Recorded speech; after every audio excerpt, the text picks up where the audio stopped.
Hi everyone, Budget Stark here. Thanks again for tuning in. Today's video, we're checking out the 1:1 scale Mark 43 Gauntlet and the Thor's Hammer from Age of Ultron.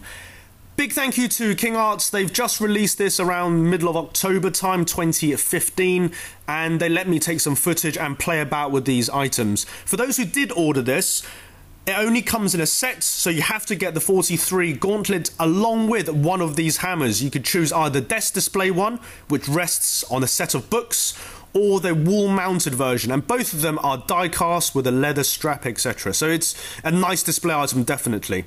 I was more interested in this Mark 43 Gauntlet because I thought it was quite impressive, quite interesting for cosplay, and a lot of people asked what was the material like.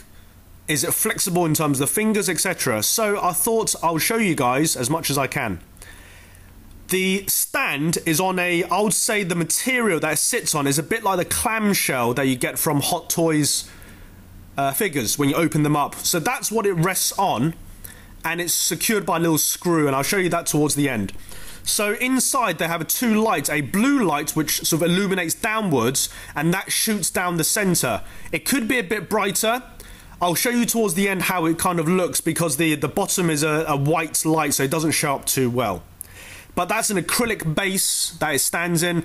It's a shame that the base doesn't have a light up feature itself, because I think that would really make it stand out.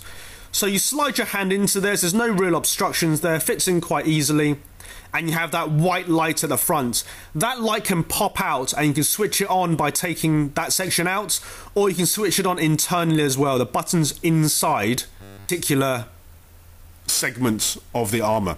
So I'm going to show you now how it bends. You can see the fingers don't move much.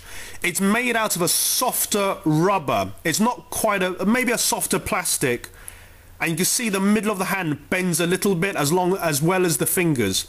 The outer section where I'll say this, or the forearm and the wrist section at the back, that's made out of a harder plastic, and so that won't bend at all. In terms of the paint app, I think you can see it's quite nicely applied. The lines are quite sleek, and I think they've done a good job on the outline there. There's no battle damage. It's very fresh, sleek look about it. The light itself is pretty bright, and if you bend it more, you can see how that would look. As I said at the beginning, I would say this is definitely more of a display item. You may occasionally wear it for goofing around, but definitely not something that would be used for cosplay, because it just doesn't have that flexibility. And that's where the screw would go into to fit on the stand, so it's a little bit more sturdy. For those who picked it up, I think it'll be a nice addition. And there you can see there the blue light that shines downwards through the acrylic cylindrical stand. It would have been nice if it had a light up display base. It's a shame it doesn't.